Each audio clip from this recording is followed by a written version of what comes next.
Halo Bung Rocky, kita ketemu lagi, kita ngobrol lagi dan saya kira hari-hari ini memasuki situasi yang Anda sebut enak gitu ya. Karena semakin kacau, semakin ribut di antara elit politik, ya semakin enak buat kita dan buat rakyat gitu ya. Dan ini juga saya kira sebagai satu kelanjutan betapa semua skenario yang disiapkan oleh Jokowi itu berantakan semua. Itu pentingnya kita mengerti bahwa seseorang yang kelabakan itu dia akan pasang semua skenario. Memasang semua skenario artinya nggak ada skenario akhirnya kan. Ya, Jadi itu yang terjadi dalam politiking atau cawe-cawenya Jokowi. Sekarang dia dapat getahnya itu semua. Getah dari Megawati, hmm, getah dari Prabowo juga sampai sekarang belum bisa menentukan sikap karena menunggu ya, perkembangan bagaimana penerimaan publik terhadap Gibran, getah terhadap Gibran juga tuh. Jadi hmm, semuanya kena getah, getah terhadap iparnya ketua MK. Jadi cewek-cewek Jokowi akhirnya menghasilkan getah itu akibatnya.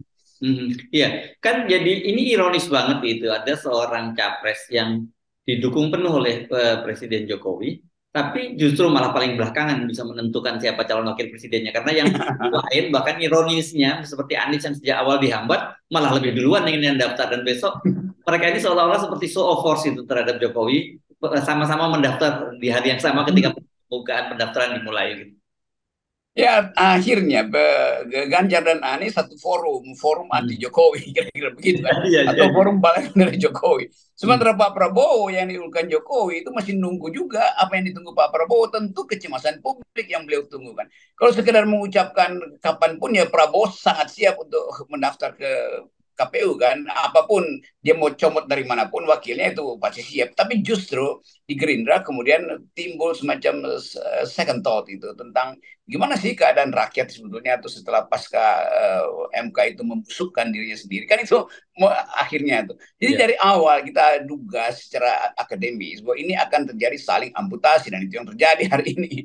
Kita Ya. duga bahwa duel antara Megawati dan Jokowi itu memberantakkan semua skenario Jokowi kan, dan itu akibatnya tuh. Jadi kita hanya menunggu akibat yang memang kita harapkan itu, yaitu kekacauan sebetulnya. Bukan Ini kekacauan sih. untuk menghasilkan keonaran, tapi kekacauan untuk kocok ulang semua Ya. skenario secara tertib. Walaupun mungkin di ujungnya nggak bisa lebih baik, tapi minimal PDIP akhirnya kasih sinyal bahwa gue nggak perlu Gibran deh. Jokowi udahlah pergi aja lo, balik lagi ke kolam. Kira-kira begitu kasarnya gitu ya kalau kita membayangkan Ya, apa ya. yang dipikirkan oleh senior-senior di PDIP itu.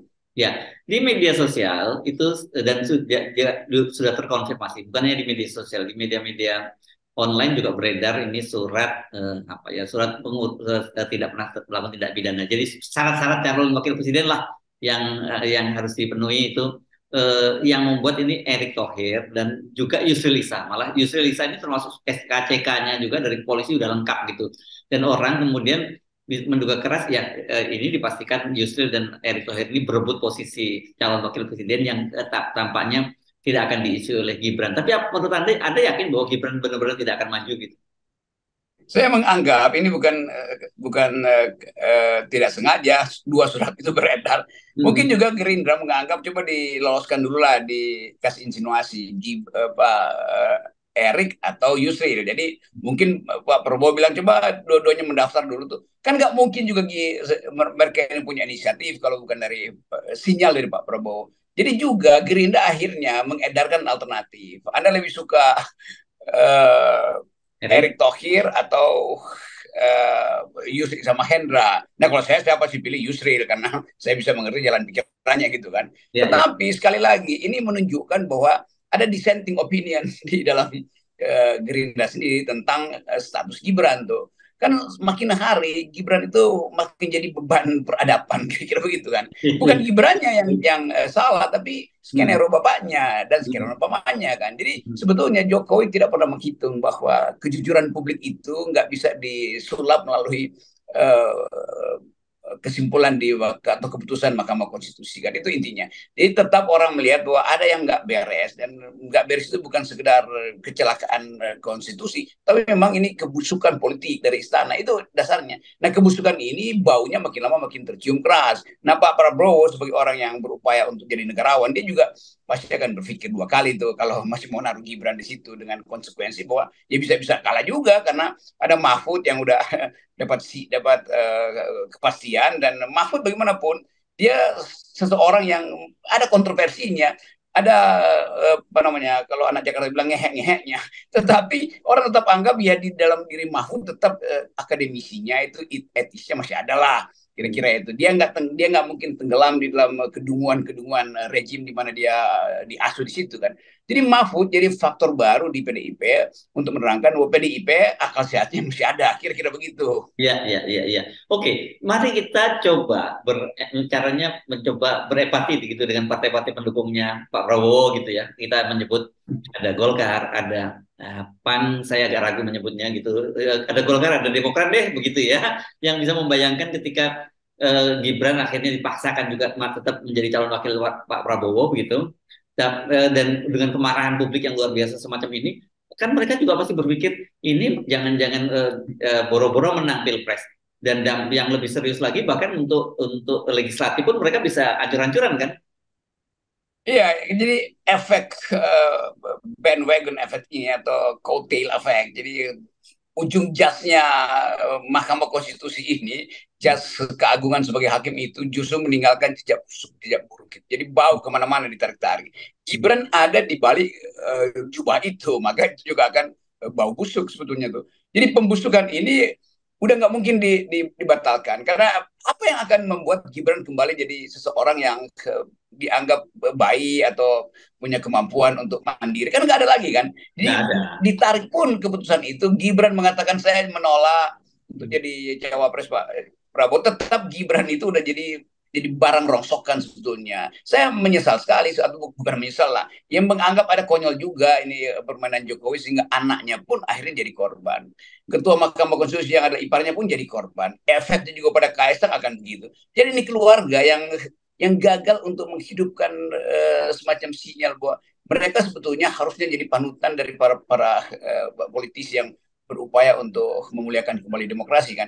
Kan bayangin misalnya kalau Pak Jokowi dari awal mengatakan tidak ada kesempatan bagi saya untuk menyodorkan anak-anak saya kan itu artinya di ujung pemerintahan Jokowi dia akan dilulukan sebagai negarawan dan dia tidak merusak relasi-relasi di antara elit hari ini kan bayangkan di kalangan Prabowo yang belum bisa menentukan sikap itu pasti ada yang kenapa Erik sih mungkin Erik banyak duit iya tetapi Erik apa NU bukan atau NU yang dikasih paspor doang dan paspornya cuma berlaku selama pencalonan misalnya itu orang seperti Yusril mungkin menurut saya lebih pantas sebetulnya karena Yusril mengerti ke hukum tata negara dan Prabowo memerlukan itu untuk merapikan hukum kan itu kan jadi Hmm. lebih fungsional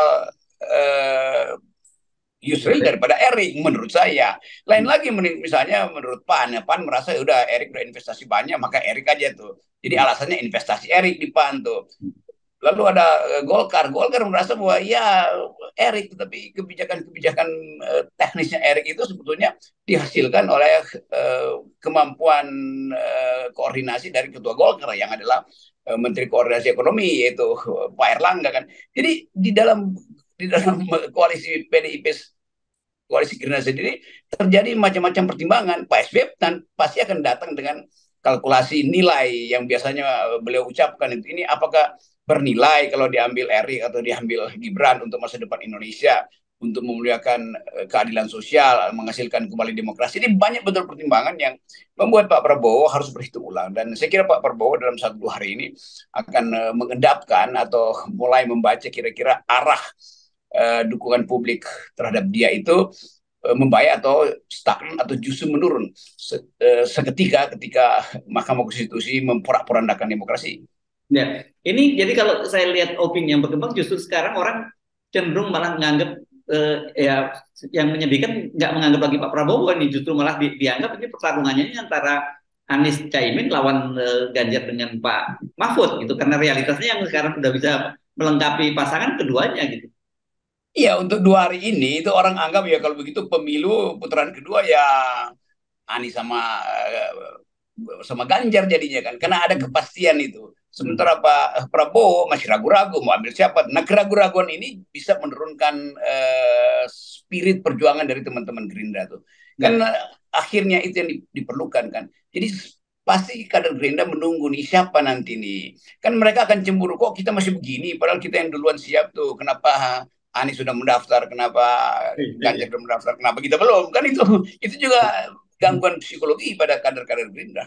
Ya, ya dan oke. Tadi ada menyinggung soal Gibran, Kaisang dan Kaisang ini kan kita tahu sekarang jadi ketua umum PSI dan sampai sekarang PSI sendiri belum jelas kemana mau melabuhkan dukungannya dan tidak ada pilihan saya kira karena dengan besok mendaftar itu artinya ya PDIP udah tutup pintu, kemudian juga Anies juga udah tutup pintu gitu.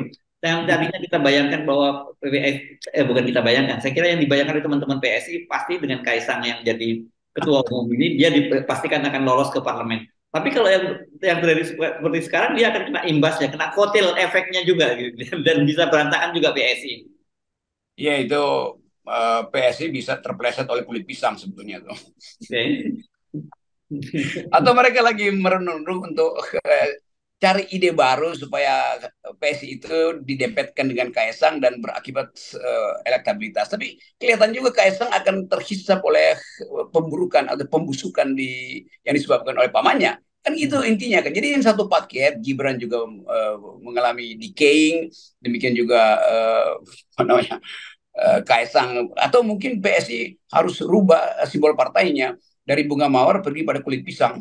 Iya, iya, iya, iya. Ini kemarin orang menganggap bahwa ini akan banyak olok-olok dengan pamanku datang gitu, pamanku bawa dari MK. Ini sekarang ternyata yang jadi berubah lagunya pamanku bawa petaka, bukannya bawa dari MK gitu ya. Itu yang beginian ini masuk ke dalam kesadaran real dari masyarakat. Hmm. Tadinya dia cuma semacam olok-olok psikologi itu, tetapi Ya. akhirnya dia jadi fakta politik. Hmm. Karena keputusan MK itu betul-betul menghina atau membangkitkan rasa muak dari rakyat kan. Kan belum pernah dalam sejarah Indonesia kekacauan semacam ini Belum, uh, belum. berubah menjadi olok-olok tuh. Kalau Ya. memang mungkin lebih baik di demo aja itu lebih konkret kan. Jadi ketahuan tuh bahwa rakyat benci. Tapi kalau di olok-olok itu akan panjang. Lebih sakit di olok-olok daripada di demo kan dimainkan terus meme-nya segala macam. Jadi saya kira juga Kaisang sebagai anak muda itu ya terhimpit dia dengan beban yang dilakukan oleh ayahnya tuh. Jadi Hmm. ini yang kita sebut sebagai bukan sesuatu kutukan keluarga, tapi sesuatu yang akibatnya tidak mungkin dipulihkan karena ini satu sistem itu. Jadi bagaimana mungkin kalau Gibran kena getah, pasti pamannya kena getah, pasti Kaisang kena getah, pasti Jokowi juga kena getah kan. Tapi getah itu kan memang dibuat oleh Jokowi. Ya, ya. Dan saya kira ya Pak Jokowi mungkin tidak pernah menduga kalau bisa situasinya seperti sekarang. Kalau kita sih sebenarnya jauh-jauh hari sudah bisa menduga semacam ini tentu tidak sampai detailnya ya Bung Rocky ya. Tapi gambaran besarnya sebenarnya kita tahu akan terjadi situasi semacam ini gitu. Ini hal yang udah gampang kita kita prediksi karena kita tahu Pak Jokowi tidak punya kecerdasan untuk mengatasi masalah atau menyusun strategi. Dia punya kecerdikan. Nah, dalam politik kecerdikan tanpa kecerdasan yang ujungnya adalah berantakan semacam ini kan. Kan Hmm. itu dasarnya kan. Kan mesti ada parameter yang bisa dipakai oleh Pak Jokowi untuk feedback. Ukurannya apa kira-kira. Nah, parameter-parameter itu justru dihilangkan Pak Jokowi. Pak Jokowi cuma percaya pada lembaga survei yang juga adalah peralatan dia. Kan Nah, mestinya dia lihat survei dari lawan politiknya. Itu yang bahaya tuh. Di hmm. dalam membuat siasat, sebetulnya Jokowi mesti baca hasil survei dari lawan politik, bukan hasil survei dia sendiri. Dia nggak paham itu bahwa medan perang itu justru lebih baik diucapkan oleh lawan daripada dia sendiri yang ukur itu. Jadi mengukur peperangan itu mesti mengukur kekuatan lawan, bukan mengukur kekuatan diri sendiri. Yang akhirnya yang dia sebut kekuatan itu cuma MK, dan MK nggak mampu untuk menyusun strategi menutupi kebohongan mereka tuh. Dia terbuka lah. Ya, ya, ya. Dan ini saya kira ini mulainya nanti kalau kita lihat kan lembaga-lembaga negara ini kan kita anggap sebagai tiang negaranya gitu dan ketika tiangnya membusuk dan runtuh ya mulai negara itu akan roboh juga. Dan kelihatannya pembusukannya itu tiangnya ini akan yang ke paling parah ini dimulai dari Mahkamah Konstitusi. Iya, itu pentingnya kita mesti duga. Akhirnya kita mesti bikin semacam estimasi yang diikuti dengan kepastian karena intuisi itu. Jadi estimasi dihitung dari keadaan, tapi intuisi kita juga mengatakan dalam satu mungkin dalam 1 minggu ini akan ada kejadian yang membahayakan negara karena tiang utamanya sudah busuk itu, Ya, atapnya juga pasti runtuh itu kan nggak mungkin diperbaiki lagi Mahkamah Konstitusi. Nah pembusukan itu akan merembes pada akar-akar demokrasi yang lain. Mungkin DPR juga akan bikin reaksi, partai-partai politik juga akan bereaksi terhadap pembusukan itu kan. Jadi itu intinya. Apalagi publik internasional menyoroti Indonesia dan mengambil kesimpulan bahwa ini negara semacam apa diolah dengan taktik yang betul-betul dangkal. Jadi soal-soal ini yang dari dulu kita udah ingatkan bahwa jangan abaikan public ethics karena basis terakhir dari integritas ada public ethics. ya. Dan saya mengamati ya, Bung Rocky, sekarang itu publik itu sudah bisa betul-betul mendefinisikan apa yang mereka alami. Kalau dulu kan Anda menyebutkannya dalam formula yang jingung, jijik tapi bingung, begitu ya, melihat situasi.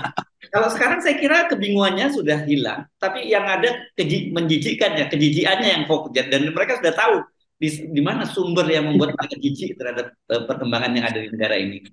Ya jangan ingat-ingatkan istilah itu. Memang tuh kita pakai istilah jinggung itu jijik dan bingung. Sekarang bingungnya udah nggak ada karena Nggak ada. udah paham gitu. Ya. Yang tersisa adalah jijik. Kejijikan ini yang akan dituai nanti di dalam upaya Jokowi untuk merapikan kembali politik keluarganya. Udah susah tuh. Karena kejijikan itu betul-betul disgusting, itu ada satu istilah yang ya apapun yang lu lakukan itu udahlah, itu udah sampah. Kira-kira begitu kan? Jadi bukan sekedar caci maki. Kalau caci maki itu masih sesuatu yang kasar, justru kita kita anggap ya udah nggak ada gunanya. Sekarang orang sinisme itu dengan meme, satire yang betul-betul dalam, foto-foto seolah-olah keluarga Jokowi itu bermukim di Mahkamah Konstitusi. Kan itu lebih lebih lebih nyelekit daripada kata-kata kasar kan. Kalau dimaki ya udah itu selesai dalam ucapan. Tapi kalau dibuatkan meme, karikatur segala macam, oh itu bertahan tuh. Dan itu akan diingat orang terus. Ya, tapi menurut Anda masih bisa nggak dalam hal ini artinya Pak Jokowi itu diselamatkan dan turun dengan damai gitu. Katakanlah dia datang dengan proposal, dia menyatakan bahwa oke, saya tahu bahwa ini ada semua yang terjadi ini memang kesalahan dan sekarang mulai saya perbaiki dan saya berkomitmen agar pemilu bisa berlangsung secara damai dan adil dan fair. Bisa nggak kira-kira itu terjadi? Dan menurut Anda mungkin nggak Pak Jokowi melakukan hal semacam itu? Pertama, itu kalaupun dia lakukan gak ada gunanya. Bayangkan misalnya buzzer-buzzer diehard pendukung Jokowi berupaya untuk memulihkan citra mereka dengan bikin apa namanya tuh pernyataan-pernyataan tuh, pernyataan Juanda apa-apa yang pakai nama saya pula padahal saya nggak ikut tanda tangan pernyataan itu tuh. Jadi semua hal yang berupaya orang mau melarikan diri itu dari kenyataan. Apalagi Jokowi itu nggak mungkin Jokowi melarikan diri dari dirinya sendiri kan, udah agak susah. Nah, pendukung-pendukungnya aja udah kabur, lalu Jokowi mau ucapin apa sebetulnya kan? Lain kalau para pendukung itu masih ada sekitar Jokowi dan memberi nasihat atau Pak Jokowi gini-gini. Nah pendukungnya udah kabur. Jadi Jokowi kesendirian di situ, kedinginan compang-camping dan disoroti dengan tajam oleh warga se-Indonesia. Ya untung Pak Jokowi masih ada di luar negeri. Kalau dia pulang itu suitan-suitan itu, weh balik nih ya. Kenapa nggak tinggal aja di luar tuh supaya menunggu perubahan politik dari luar misalnya. Jadi olok-olok udah jadi semacam grammar, jadi tata bahasa politik hari ini. Yang sering kata, kalau saya mau tersangkakan karena mengucapkan bajingan dungu itu memang Oh, sekarang kekasaran. udah Bung Rocky itu udah gak laku tuh Pak. Ya karena itu pada akhirnya yang mereka sebut kasar dari saya udah hilang, udah nggak diperlukan lagi kan. Karena Yeah. faktanya yang terjadi ini bukan lagi bajingan dungu, tapi kebusukan yang dipertontonkan dan dilindungi seolah-olah itu legal. Jadi ini satu paket yang ya memang harus terjadi sebetulnya kan. Jadi Ya. dugaan-dugaan kita dari awal pembusukan ini kita masih pakai istilah akademis waktu itu, political decaying, pembusukan politik itu masih sopan. Kalau sekarang bagi mak-mak atau mahasiswa ini apa sebetulnya nih? Ya, Ini ya, ya. betul-betul apa namanya? Bukan lagi mahkamah keluarga, tapi maksiat keluarga. Iya, iya, iya, iya. Jadi Anda nggak usah kecil hati kalau ternyata istilah Anda yang kemarin dilaporkan ke polisi itu sekarang nggak ada apa-apanya itu dibandingkan dengan sumpah serapah yang muncul di tengah publik itu. Ya itu bayangkan misalnya kalau kasus saya masih diteruskan, berapa banyak kasus yang melebihi saya itu kan. Jadi Ya, itu yang kita sebut sebagai hukum sejarah itu pada akhirnya berlaku. iya, iya, iya.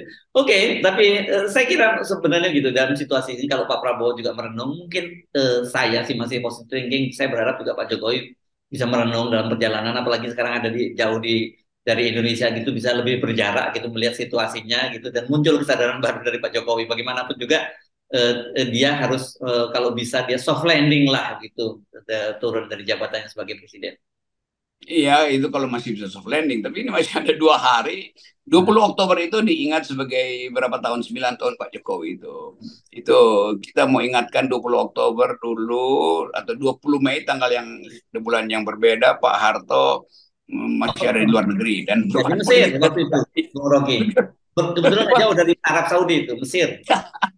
Ya mudah-mudahan Pak Jokowi langsung pulang ke Indonesia, jangan jangan jangan mampir ke Mesir. Itu bahaya tuh. Sama seperti kepercayaan orang Jawa, jangan sampai calon presiden itu pergi berkampanye di Kediri, melintasi Sungai Berantas. Yes, ya, ya, ya. Ini seperti deja vu ya, Bang Rocky ya. Ya, itulah keadaan kita. Ya, oke, baik. Terima kasih, Bung Rocky. Dan Ya, kita berharap tetap kita nggak boleh lupa bahwa yes. kita pernah dalilkan 0%. Ya, dan ini penting diingat oleh politisi ya. Ya itu awalnya. Ya. Baik, makasih Bung Rocky. Ya.